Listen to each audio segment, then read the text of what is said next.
This is Capsule on liveandlimbo.com. My name is Sean Chin. And I am Andreas Babilakis. This is an adventure into music, film, and pop culture.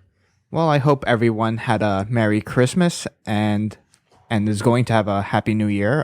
So by the time you're listening to this, it's going to be January 1st. So Happy New Year. Andreas, how's it going? It's pretty good.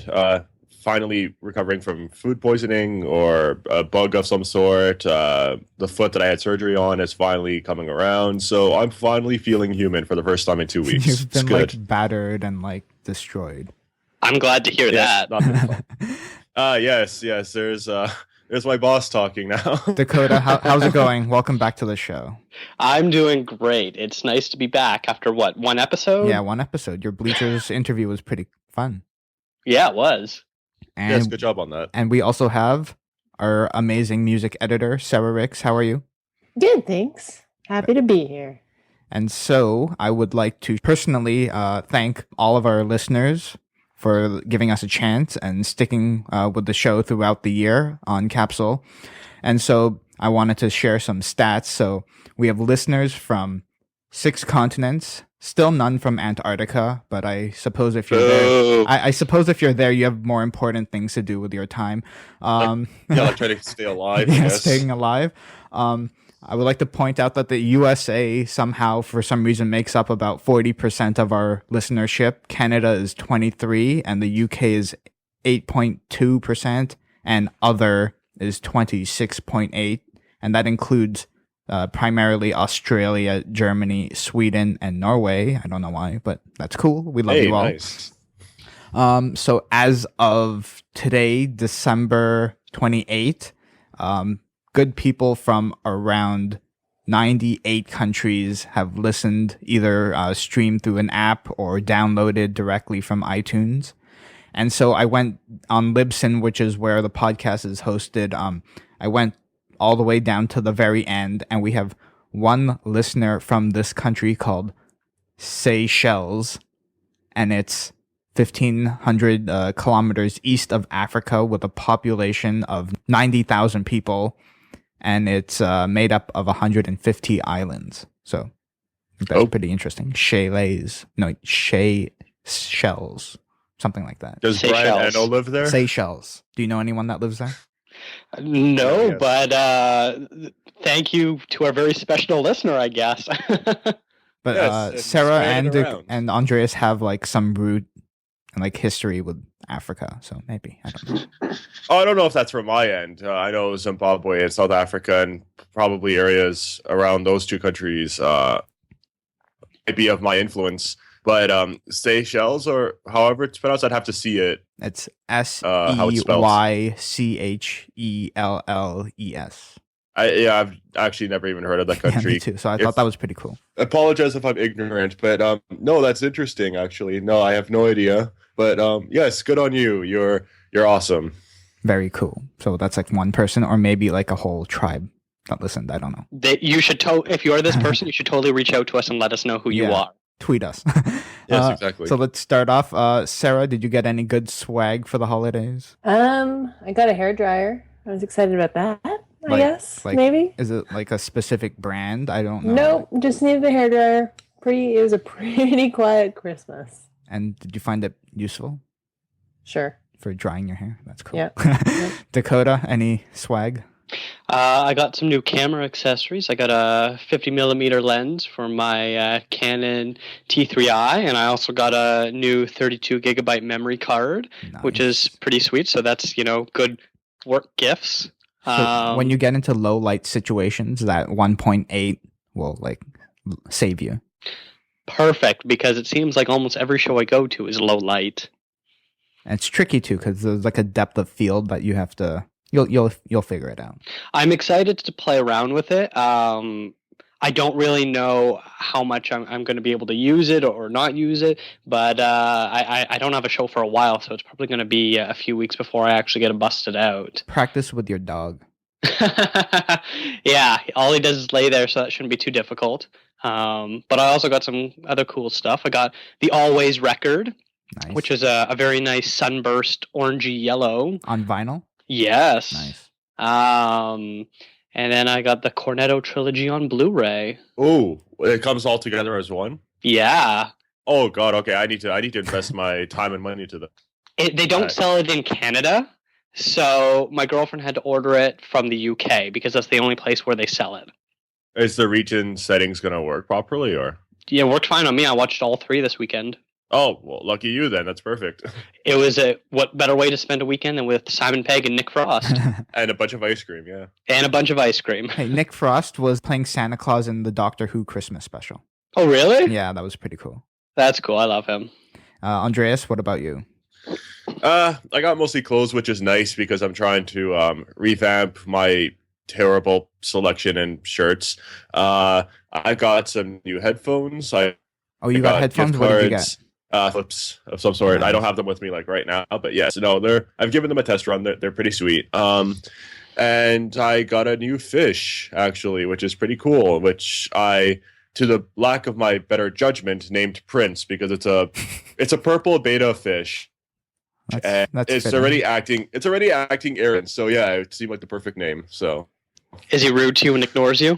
Kind of. I try to feed him, and he'll be like, "This is not up to my standards. I'm not performing here tonight. You don't know what you're talking about." So, yeah. Let's get into this then. So this is our year in review episode for 2014. Let's start off with the lowest key question, but what was the biggest disappointment for you, either like news in general, celebrity related, album, or concert? So I'm going to say for me, it was that Prince. That was a nice segue. Sarah, what was your disappointment of 2014?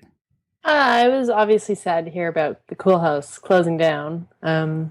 It's been a really great room, and I'm going to miss it as a venue. It's been like a really accessible space, and it's fun to shoot at, and usually there are a lot of good bands that go through there, so I'll be sad to see it go at the end of January. So you've been to so many shows, but do you have like maybe your top 2 moments at the Cool House?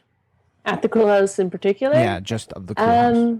I know the first time I ever saw Metric was at the Cool House, so that was back when they were touring Live It Out, and I guess that was 2006, 2007. So that'll always be a nice show for me. And then Franz Ferdinand, they've played there twice, and I've had great times at both of those shows. Yeah, that's really sad that they're closing. Dakota, what was your most disappointing moment? Before I get into that, I just want to say that Sarah and I will probably be doing something to honor the end of the Cool House, which will be coming at the end of January. We still have to kind of figure it out, but you still down for that, Sarah? Of course. Sweet. But yeah, for me, I think I was really excited about the new Foo Fighters album, and the fact that their TV show Sonic Highways has been so amazing. I'm about halfway through it. I was pretty disappointed with the album, especially with the way the material has gone for the documentary. Like they're going to all these great cities, music cities, and interviewing these legends from the city, and going to all these great studios and concert venues and stuff where like this really good music and art was born from, and then they like kind of threw it all away and made a subpar alt rock record. Like I would expect, you go to Chicago, you're learning about the blues and you're talking to all these great guys, and then maybe do a blues song or something like that. You go to Nashville, you learn about country, maybe do more of a country rock song, but they didn't. They just did a Foo Fighters song, but mixed in lyrics with shoehorn quotes from these interviews. And so I was a little disappointed by that. I think a lot of people were. I don't know if the Foo Fighters have ever been an album band.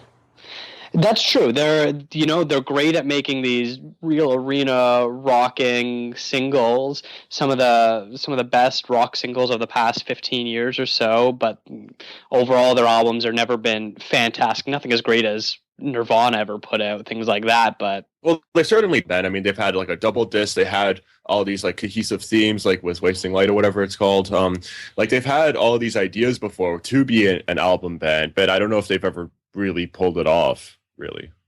So. Yeah, and I haven't seen Dave Grohl's last documentary. What was it called? Reel to Reel or something like that. Or Sound City, that's what it was, Sound City. But I've really wanted to, and the soundtrack is pretty good for that because he's not on every song. Not to say that I don't think Dave Grohl's a good artist, but it was very much a compilation sort of album with a lot of really good artists.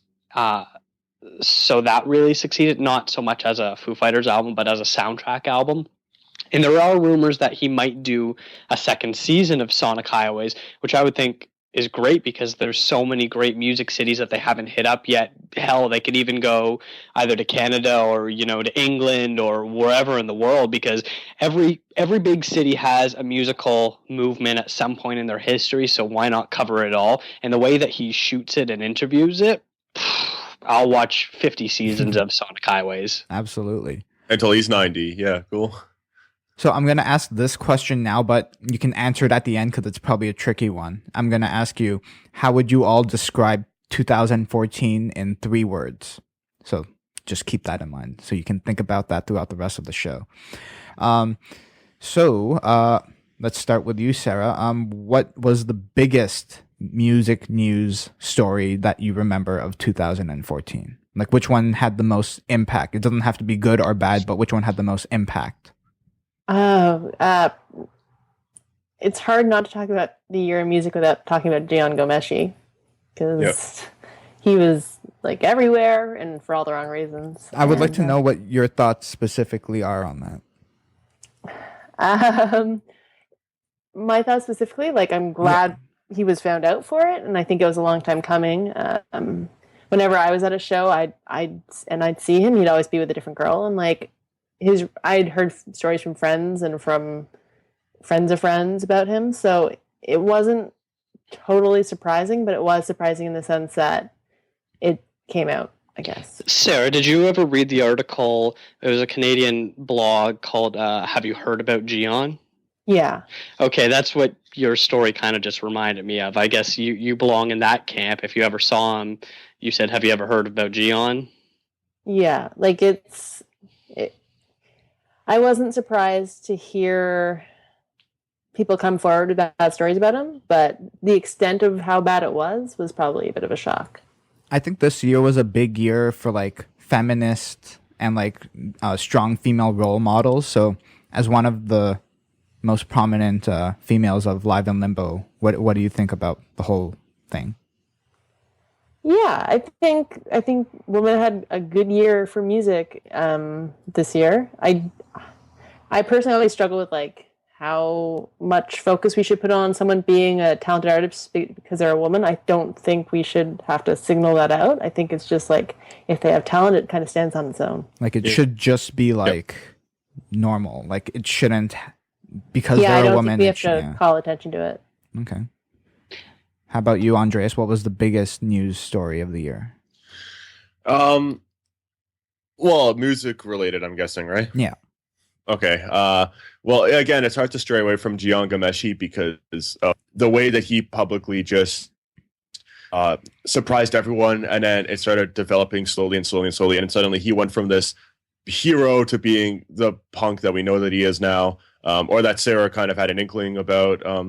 It's bizarre that you've seen him so many times in person, so you kind of got to see you already knew almost developing in front of you guys. Well, I remember like back in when I was in college for journalism school, we had to interview someone, and I asked to interview Gian Gomeshi, and his publicist was like, "We'll see what we can do." And I'm really glad that never. Oh, really? Yeah, no kidding. I never knew that. Did they say why, or he was just busy? He was just busy. Wow. Dakota, how about you? Oh, does Andreas, do you still have something to add? Oh. Yeah, I might as well just to throw in something small, I guess. It'll tie in with like most disappointing moments as well for me. Just the numerous breakups, like death grips, or even though they might have not have broken early, we'll see about that. But just the fact that they did anyways, and they canceled a lot of shows, which wrecked a lot of people's schedules, I guess. And Crystal Castles as well, who again haven't fully broken up, but that duo is separated now. Just all those really exciting, energetic live bands that have dispersed. Yeah, I'm pretty sad that Crystal Castles broke up. Yeah. I just heard last night that apparently the Darcys broke up too. Well, Oh. no, they didn't. Well, They downsized. downsized. Yeah. That's a better word. But last night at the show I was at, July Talk said it was their last show together. I think they were What? joking.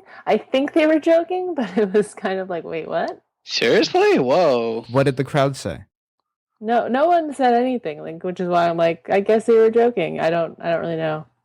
Oh, that might be pretty serious, actually. I'm That would sure be a they were shame. joking. I'm sure they still have a lot of tour dates booked for 2015. Well, So they can just cancel it like They could have pulled the grips. death grips. Yeah. Yeah. The Toronto Star, they have the top trends that define 2014. So I'm just going to run by some of them and maybe get your input on them. So number one is old leftovers became new albums. So they pointed out Pink Floyd, Bob Dylan, and Queen. And so, Andreas, what do you think about this? Like old bands, I guess, rehashing old material, putting it together, or even there's like a lot of reunions too, like Slow Dive. Well, Bob Dylan's done that often, where he's got like the basement tapes, which for the most part are pretty stellar, actually. And even a lot of newer Bob Dylan material. Yeah, a lot of it's not that great, but some of it is pretty. Some of it's pretty noteworthy as well. Like not in comparison to his older material, but it's still worth checking out. Now, somebody like Pink Floyd, whose new album got pretty much seared from across it. I mean, you can't really fault a band for trying once again, even if they had like the greats that they once had. But at the same time, like, yeah, you can't fault a band for trying still. But yeah, like I don't know if they expected such a great result from it. But, it was an effort that they had. But yeah, it got panned from across the board. And aside from that, like just bands trying it once more after hiatuses or breakups, there's nothing ever wrong with that, even if it doesn't work out well, because their project, and if they want to continue it, that's fine. And sometimes we get a great result, like Slow Dive, whose show was absolutely stellar when I went to it, and actually a lot of us went to it. Sarah did for sure. Yeah. So, what did you think of Slow Dive's reunion? I thought it was really good. Did it live up to it? Yeah, like they didn't seem like a throwback band, which I think really helps. Like they seemed like they were living, like they were existing in the moment, which was That's pretty cool. And Absolutely. So number two was album leaks stopped mattering. So as Sarah, as someone who constantly monitors social media and all that stuff, and when like these artists of either high prestige or even upcoming bands, do you think like albums leaking matters anymore? No, I don't think so. In some respects, like I think it helps put them in the news a little bit more. Like if I'm gonna take an example, maybe Caribou, whose album leaked in like June and it wasn't due out until October. Yeah. And so I had been listening to that album for months before it came out. And as soon as it came out, I bought a physical copy because I was like, I've been spending so much time with this album, I'm going to buy it. And like, I think for certain artists, they might get pissed off that it's been leaking, but I don't think the publicity hurts them. And it's a culture now. I mean, you have websites like hasitleaked.com where you actually have a comment section and forums where people who are ecstatic about an album leaking, and the majority of them say, I can't wait for this to drop so I can buy it, but I want to hear it first because I'm so excited. It's the people who care the most about leaks are those who are invested in an artist's career. It's not really people who hoard too often, even though they do exist. People who want leaks are those who are the most invested with an artist, and they just want to hear the product before it comes out so they can know what to expect as soon as they pop that CD or that album onto the turntable or into their player, so. Frankly, I feel that like listening to an album before you buy it is better for a band, because if you hear it and you think it sucks, you're going to stay away from it. But if you hear it and you like it, you're probably either going to go to their show, you're either going to buy the CD or the record or the digital copy or whatever. Or you'll talk about it too. And especially, you'll talk about it. Instead of, you buy and go, oh, this sucks. You're just going to tell people it sucks and you're not going to share it. Whereas if you listen to it and be like, oh, yes, this is worth my time and energy and money and all those things, you're probably going to tell people. Like, when I listen to something great, when I'm either talking to any of you or different friends that are big into music or whoever it is, I'll be like, oh yeah, you definitely have to check this out. I know you'll probably like it. Things like that, especially if it's something you're not as familiar with. If it's not someone who has a track record of uh, producing a sound that you know what to expect from them, you know what you're getting. And so it's so much better when you have the ability to talk about it well, because now you have the word of mouth buzz. Andreas, this is a follow-up to what we were discussing in episode 50. Okay. So remember how we were saying, so Toronto Star's thing is, older artists became even more marginalized and streaming gave us infinite choice.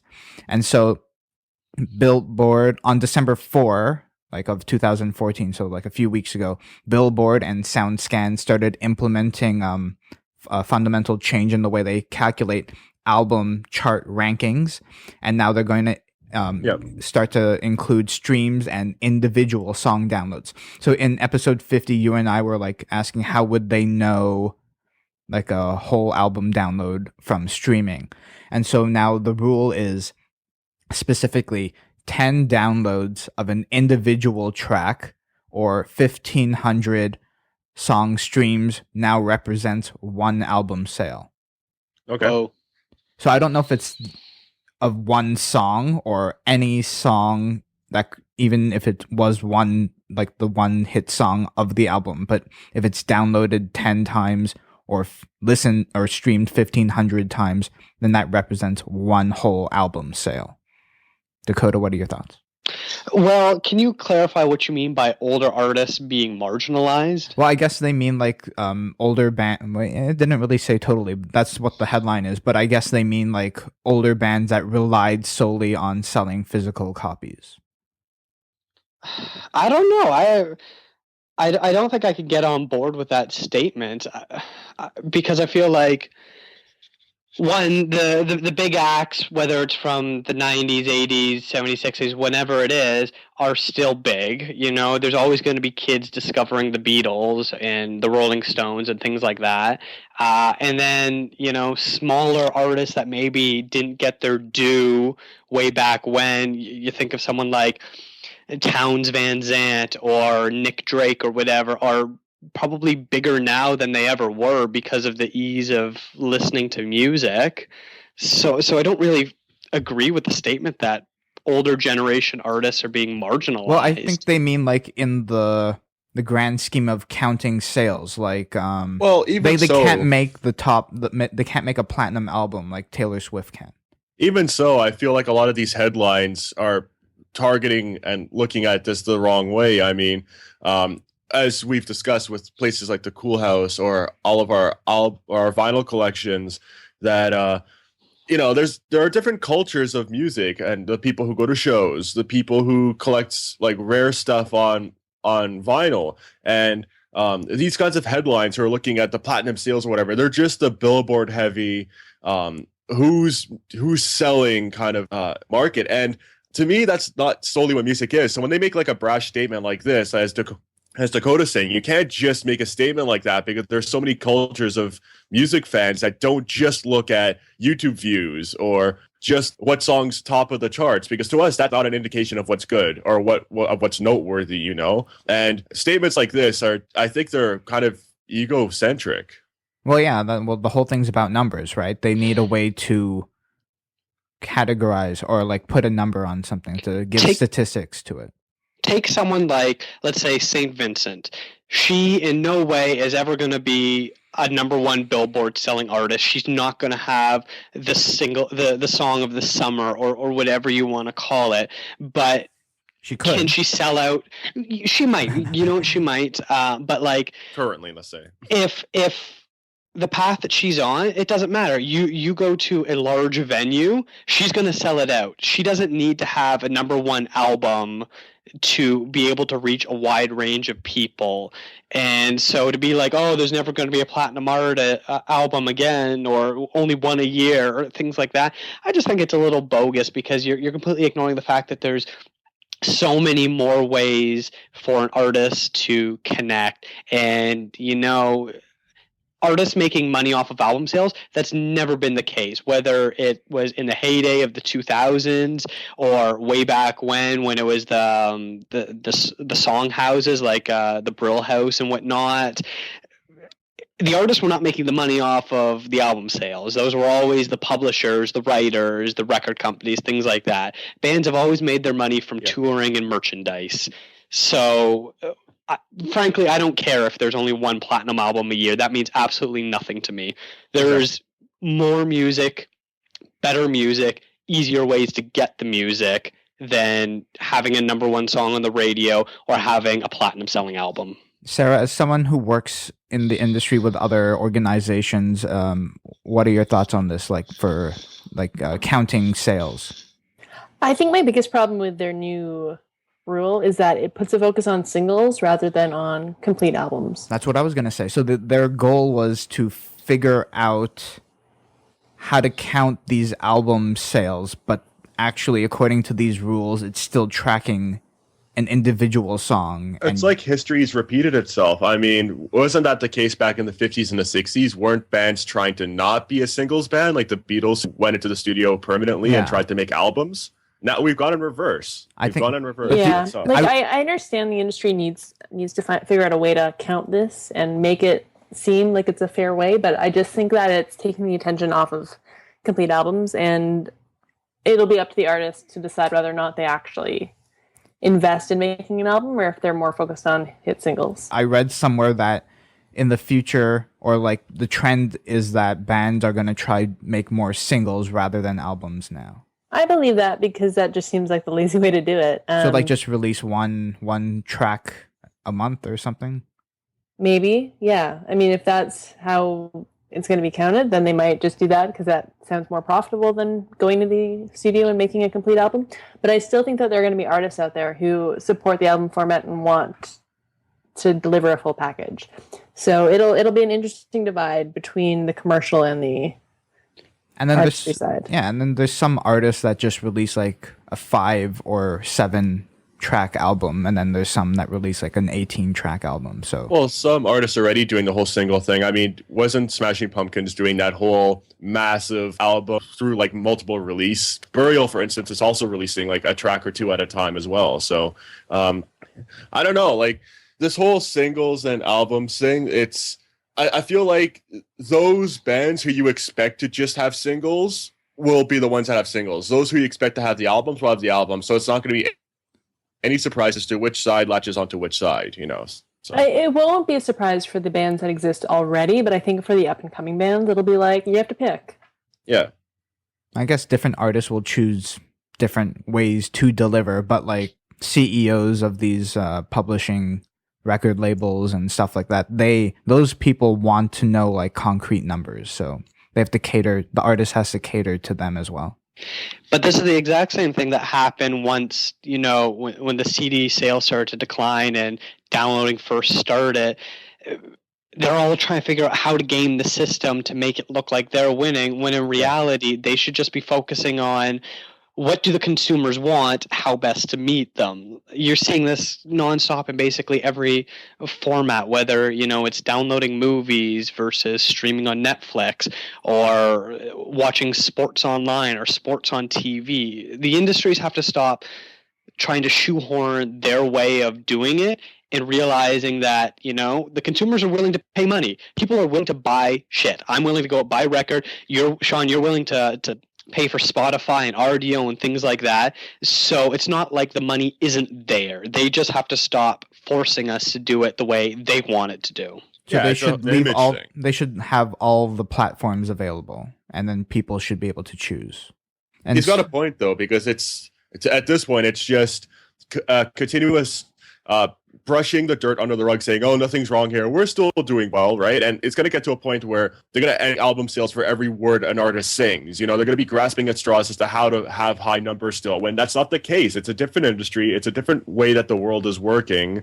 Instead of continuously trying to seem like this big 1% that they're trying to seem, they should actually just try and be an actual insightful source to the industry for once, you know? I think an issue with, like, so this is a tie into what I thought was the biggest news as well, and to this topic. But so obviously, do you all agree that a big significant trend is moving towards streaming?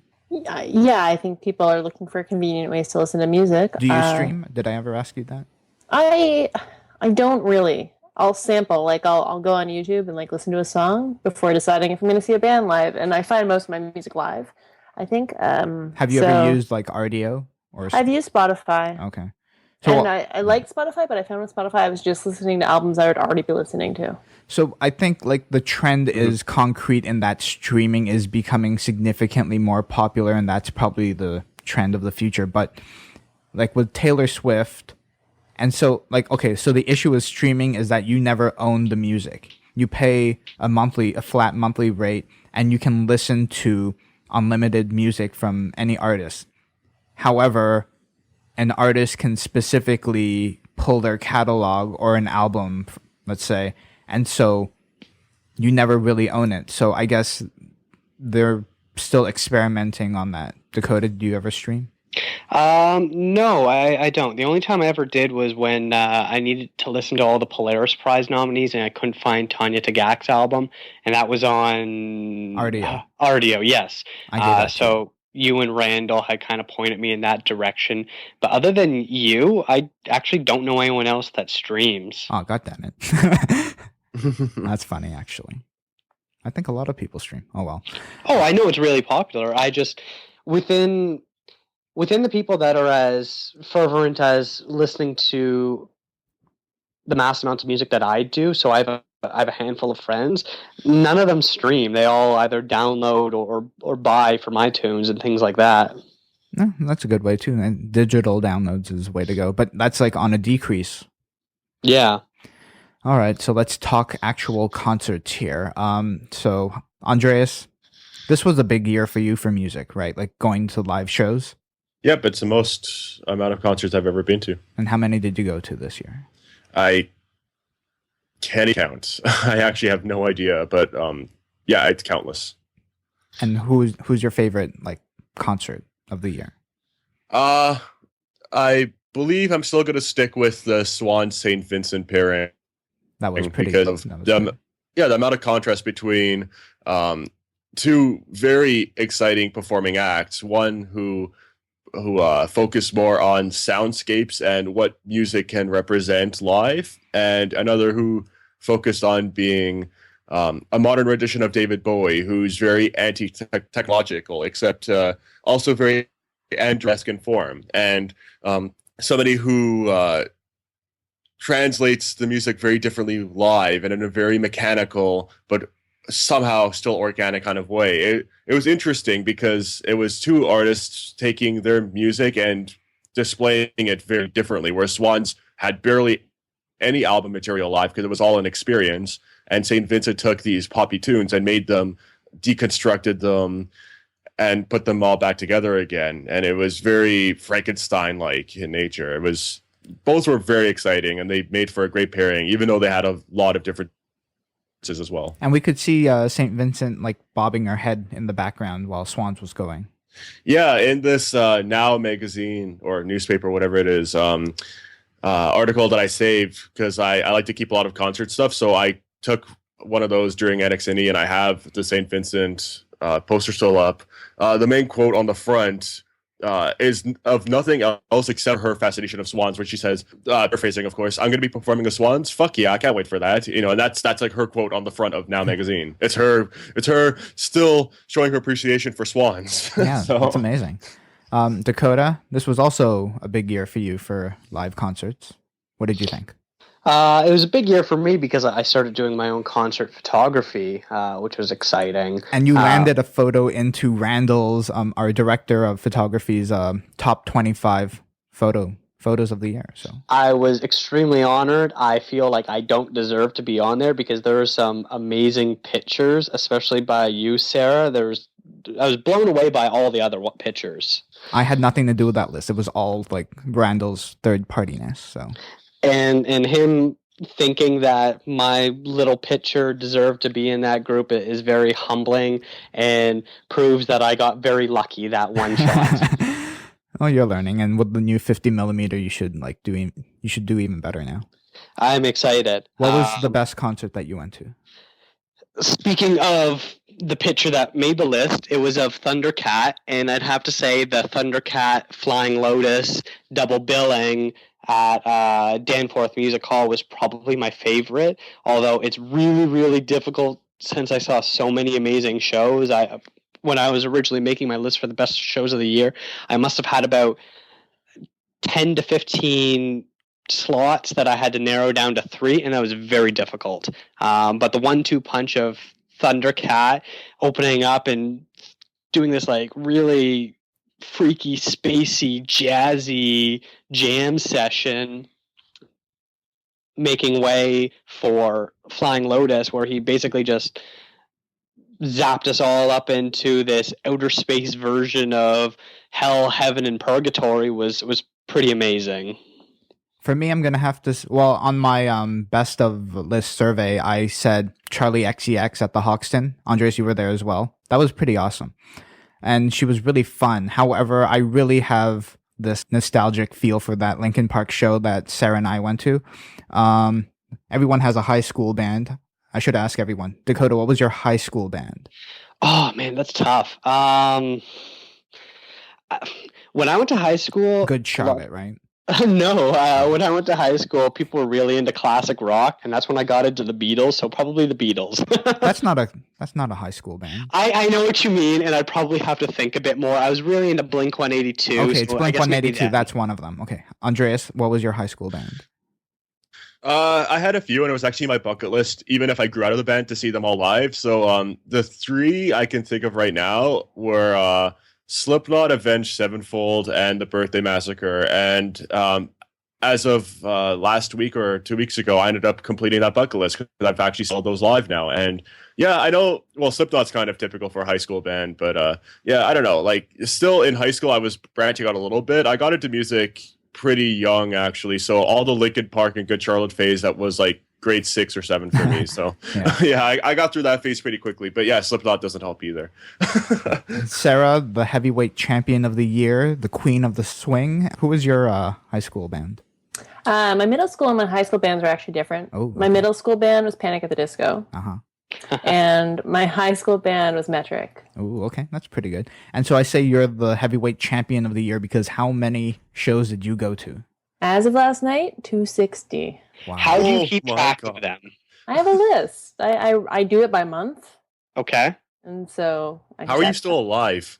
I'm not She's a shell barely of a there. person. I keep track of my shows, but I don't number them. Next year I'm going to do it differently because I want to know exactly. Because I know every time you would post a picture, I'd be like, show 153, show 207, blah blah blah, and I had no idea how you were able to keep them. I've been keeping a list since 2010. Hey, Sarah, how about this idea? Can you send us a blank template and we can post it on Live in Limbo so everyone can use this template? It's literally just a list. It's literally just me being like, here are the shows I saw in June. So you just June do it by 1st, band, blah, blah, venue. blah. Okay. Yeah. Now, when you're counting, do you count every single band? So if there's 2 bands playing on one night, is that 2 shows or is that No, one? that's one show. It's based on venue. So it's they have to play. I have to see 3 songs. Okay. And it's based on venue. So even if it's a North by Northeast show where I'll go to a show at the Horseshoe and then leave and then go back to the Horseshoe, that's still just one show. Oh, really? Yeah. So you I probably count actually went to festivals. more. I No. count festivals like that where if it's a festival, not a single one-off show with a single headliner, I count each band as a show. No. Wrong. Whoa, you still went to 260. That's incredible. Yeah. Wow. So what was the worst and what was the best show? Oh, the worst. Who was the worst? I'll have to come back to that after Action that. Bronson. Yeah, Action Bronson was really bad. Really bad. At Time Okay, so Festival. I'll go. Yeah, thank you. I'll go with Action Bronson. That was really bad. I'm not a big fan of his, so him at Time Festival just didn't do anything for me. I'm sure there were other disappointing ones though. My favorite show of the year, not because they're anything great musically, but I think I really enjoyed seeing the Strokes. So I- jealous. I saw them in New York, which is where you have to see them, and Well, that would have been cool. It was a lot of fun. So That's interesting because so the Strokes were your favorite, but you were also not too happy with Julian Casablancas like yeah, Void I show. hated his solo show. And actually, like, he played a solo show as well the day before the Strokes played at Governor's Ball.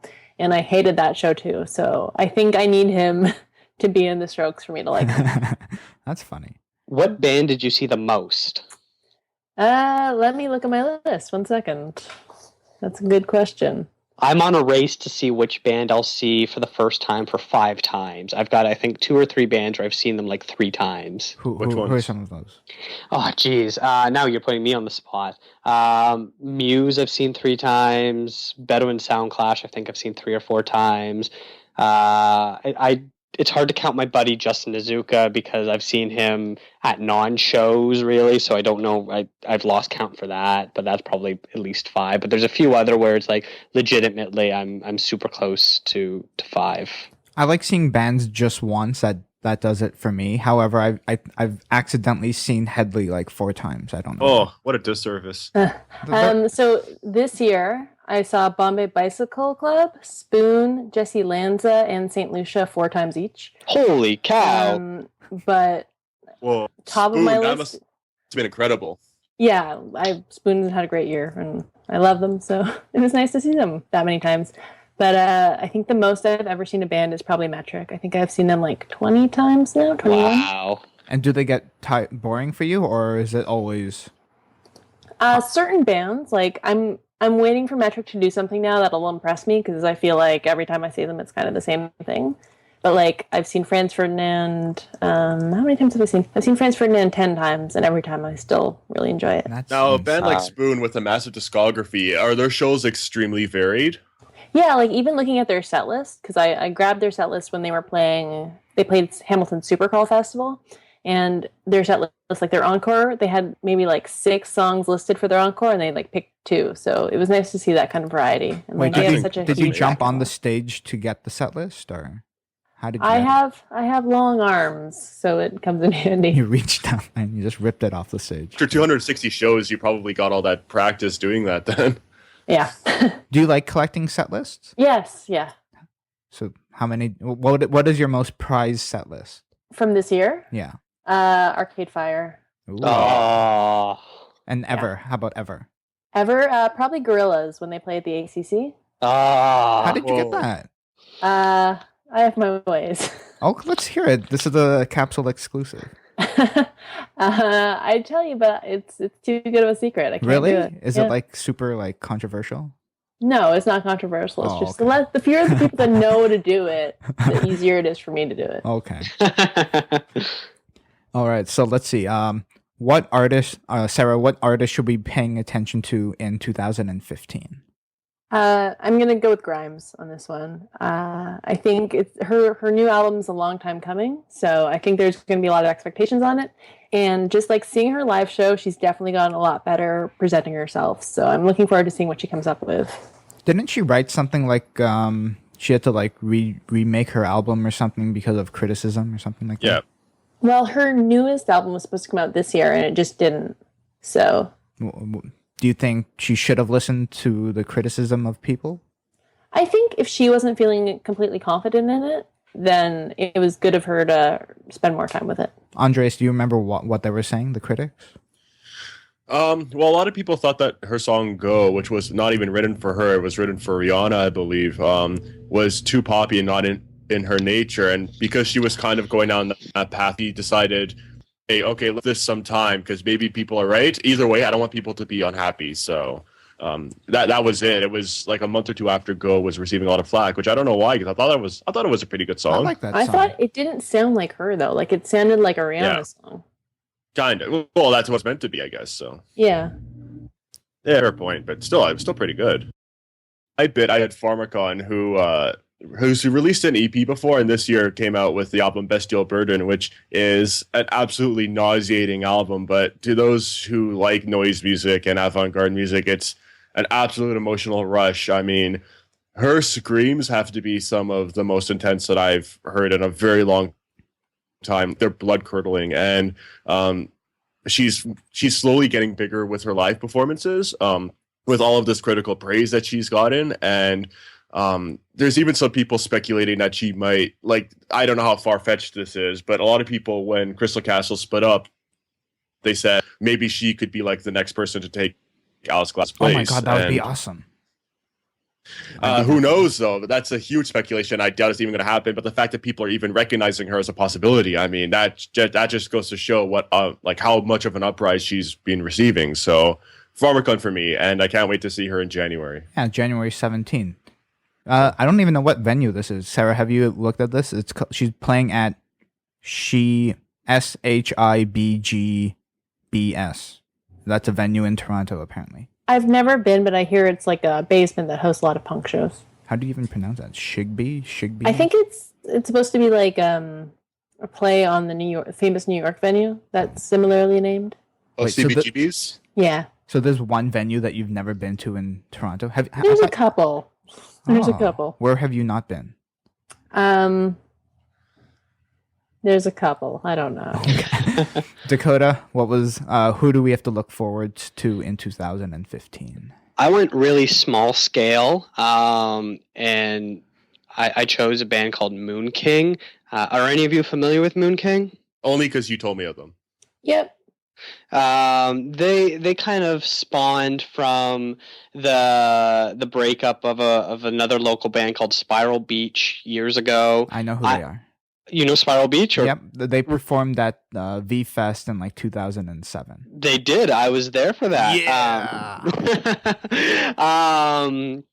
So when they broke up, they kind of all split up and kind of are working on their own things. One of the guys is now Doldrums, who works a lot with Grimes. The bass player is now in Astra, and then the other two members formed Moon King, and they're probably the most like Spiral Beach, where it's like psychedelic pop. Their recorded stuff has been very lo-fi and has been okay, but not great. But their live shows have so much energy and excitement and fun that it's impossible not to love them. And I know, side note, I am friends with a few members of the band that went to high school with me. Not the main ones, but the drummer and the keyboardist went to high school with me. So I know them, and I know that they went into a cabin way out up north and worked on an album. They recorded a new album out in isolation, and that should be coming out next year. I don't know exactly when, but I imagine they'll probably be... I don't want to say like Canadian indie darlings, but like I feel like they're gonna make a jump up and probably be on a lot of the Canadian indie radar. So probably playing at either CMW or North by Northeast with a fairly big slot. They've played at the Young Dundas stage before, but I feel like they're gonna have a bigger slot. Things like that. And I'm just really excited to see the progression of, are they able to capture their insane live performance on record? That's awesome.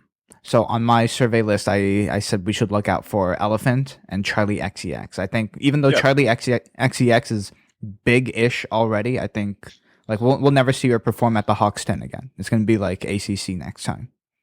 Yeah. Also, quickly before we go into a very surprise release from D'Angelo and the Vanguard. So hopefully we'll be seeing a lot of him and his band next year, because that would be nice to see live. Absolutely. So let's get back to that interview question. So none of you saw the interview yet? No. Nope. I saw it. I thought it was pretty funny. And I know, Andreas, you have no interest in it. But I was asking you, suppose this actually ends like the North Korean regime, and that would make it the most important film ever. I don't think it'd be the most important film ever. It'd be important, but we've had films do before, especially with their statements against what was happening in Italy back in the 40s and what was happening in Russia back in like the 20s.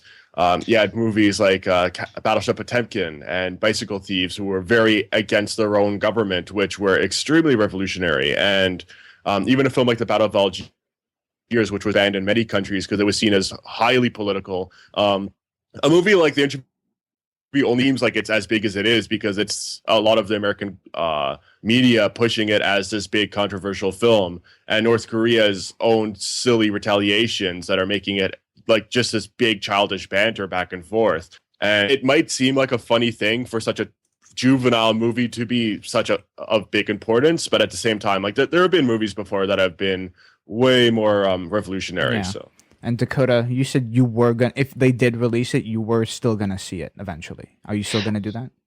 Yeah, I'm hoping maybe next week if I get a chance, when things quiet down, because the past week, for obvious reasons, have been extremely hectic.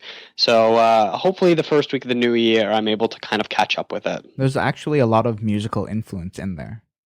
Now, did you see This Is the End, and what did you think, either comparison wise or standalone? Oh no, yeah, standalone. Like both of them are really excellent, like funny films for like the holidays. Andres, did you see This Is the End? I did, and I think This Is the End is actually pretty creative. Now, it could have gone above and beyond what it was doing, but the initial idea of it was still pretty creative. Like, when I say they could have gone and done more, like let's say the ending was a bit safe. The part with the camera from 127 Hours, they could have done so much more with it.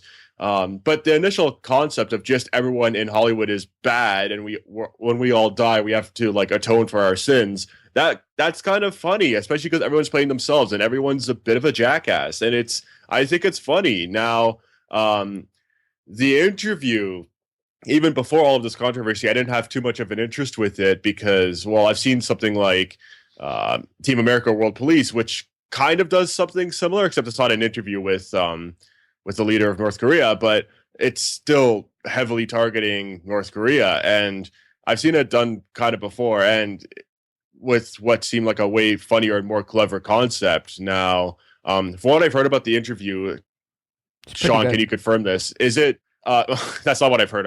I've heard quite the contrary. But now, does it have very little to do with the actual killing of Kim Jong-un?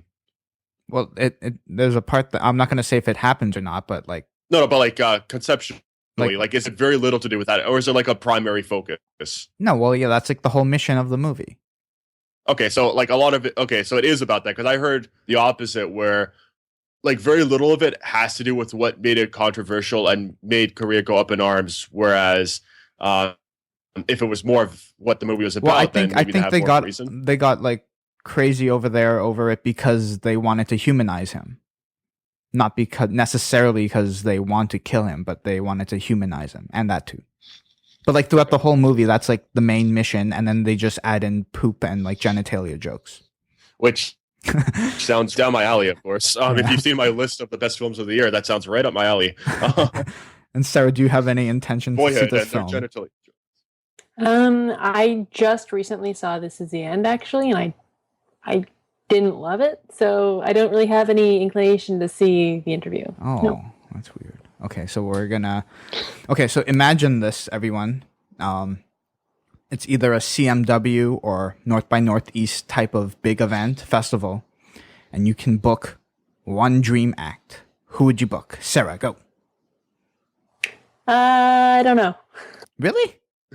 Yeah. She's seen everyone at this point. Like, you're the booker. You have like an unlimited checkbook, and I have endless money? Yes. Endless money. And they have to be alive. You can't like resurrect people. That's not part of the budget. Oh. I would get together the Smiths just to do it. Just to be that person that did it. That's cool. Dakota, who would you book? I don't think there's enough money in the world to convince Robert Plant and Jimmy Page to play Zeppelin songs together again. But if there is enough money in the world, that's what it would be. Andreas, who would you book? Well, my answer would have been the Smiths as well, but because I don't think we'll ever get a chance to see them in our lifetime or anyone's lifetime, sadly, and they're a clown. To go with a different answer, even though I've seen them live, My Bloody Valentine at that kind of an event in Toronto, which I don't think we'll ever see. I would love to see that, just to see, because I've seen them intimate in like a smaller venue already. I want to see them in a massive like kind of Young setting. And Dundas Square? Yeah, where all of these fans who have accumulated over these decades waiting for this new album, or just in their older material, just all of them in one massive setting. Like, yeah, Young Dundas, that would be incredible. So I would book ABBA. I would go with them. I would like ABBA. So you're into movies like Mamma Mia and stuff then? No, so. I think that would be awesome. Like, they were offered like $1 billion to play before and they rejected it. So if I could give them $2 billion, they would probably do it, right? No. Well, 4, like $1 billion for each, maybe. I don't know. I think that would be cool. All right. So we've come to the end of our 2014 year in review episode. And now I'll come back to that question that I proposed before. Let's start off with Andreas. How would you describe 2014 musically in 3 words? Well, I forgot about that question entirely, but okay. With my pondering, I'll give you two some time to think about this. But okay, so 3 words, like in a single sentence or separate? You could add like a period in between. It could be like 3 individual words, or it could be like a 3-word sentence. Okay, well, with my best of the year lists, you could see that what I was into this year was predominantly noisy or avant-garde. So really fucking loud. There you go. That's a good one. Dakota? I have 2 sets of 3 words. They're contrasting, but they go together. So it would be death of radio, but rise of festivals. So it's a combination of people don't need the popular ways of getting music to find these fantastic bands that can sell very large venues. That's a good one. And Sarah, how about you? Room for improvement. I think no, we had a really good year for music, but I think it's an industry that always has to evolve. Like, in which way should it improve? Like live performance wise, or like album release wise, or like talent wise? Everything. I think everyone can step up their game a little bit more. Did like, so in comparison to, like, was there a year recently in like the last 5 years that was like spot on? Yeah. Sarah? Andreas, do you want to take this? No, I'm asking you. No, Sarah. you go ahead. But I already have a definite answer. If you said it could be improved on, was there any year recently that was good enough for you that did not need improvement? I don't know. I'm sure every year could use improvement. And Man, Sarah's really hard to impress. Well, my year was 2010. I thought that year was absolutely exceptional. You had Kanye West, you had Deer Hunter, you had the other bands for 2010, Beach Out, Sufjan Stevens, you had The Suburbs from Arcade Fire. Like, I could keep going. It's been phenomenal. Like, a year like 2014, I've got to agree, it was good, but in comparison to a year like that, it doesn't even match up, I would say. So for me, I wrote down pretty awesome cool. It doesn't even make sense, but that's what I wrote down. Yeah, that sounds like hashtagging. That sounds like a TLC record. Pretty awesome cool. Yeah, like the newly reformed TLC, yes, which now you've, with this recovery of food poisoning I've listened to a lot of R&B, I guess. It soothes the soul. Yeah, I don't know, so now I've got an inkling to listen to that again. Exactly. All right, so I would just like to thank our listeners again. You, the listener, whose earbuds are in your ear right now. Thank you for listening, and we hope that you continue to listen to us in 2015.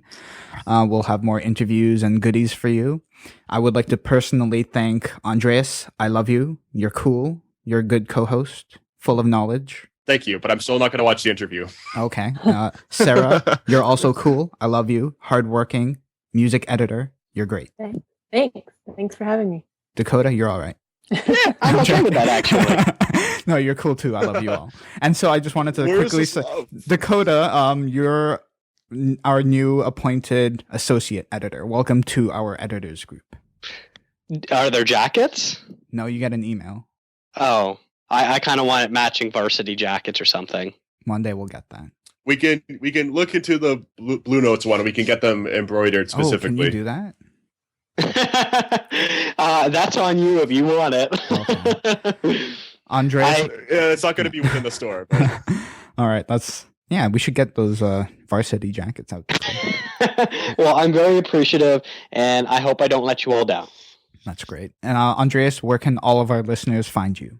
Well, I just wanted to say thank you to Sean as well for this very exciting year with, again, all these shows, which wouldn't have been possible except for the only 2 that I bought because of Sean. The rest were media passes, so thank you very much. And all of this exposure, all of what I plan to do with my lists anyways, I actually want to get them, you're going to hear it here first, I want to get them actually compiled into anthology possibly, and have them released next year. So thank you, Sean, for helping me publish this on a very large scale, and hopefully with the critical input of our viewers or our staff even, I'll know what direction to take with this. And thank you again for that, for the podcast, just for everything. And Twitter will also thank you for pushing me to go onto Twitter, because you could find me at Andreas Babs solely because of Sean getting me to be on Twitter. Yay. And that works out nicely. Dakota, where can our listeners find you? Well, first, I also want to thank you for everything you've done for me this year, and thank you for also allowing my brother Adam to come on the team. We always need a EDM expert, so he's an I know, and he's the one that does it. And now he drags me to be his photographer, which is awesome. We get to spend more time together. But everyone can find me on Twitter at DGAPA, DGAPA. Or if you want to see pictures of my Greyhound, you can look me up on Instagram, also at DGAPA. Your Greyhound's awesome. Thank you very much. I know I should probably post pictures other than of my Greyhound, but that seems to be the only thing I want to take a picture of. If you could get your Greyhounds to a concert, that could be a whole new thing. 5 at a show. There you go. I'm sure he'll probably just want to sleep. He'll sleep through the noise no matter what. There you go. Sarah, where can all of our listeners find you? Instagram, Sarah Ricks. Twitter, Beets, like the vegetable. Beets. That's awesome. And you can find myself at Sean Chin. Follow the show at Live in Limbo and use the hashtag Capsule Podcast to join in on the conversation. Please subscribe to the show on iTunes. And as always, you can find the show notes at liveinlimbo.com/capsule. Have a happy new year, and we'll see you in 2015. Yes, have a good one.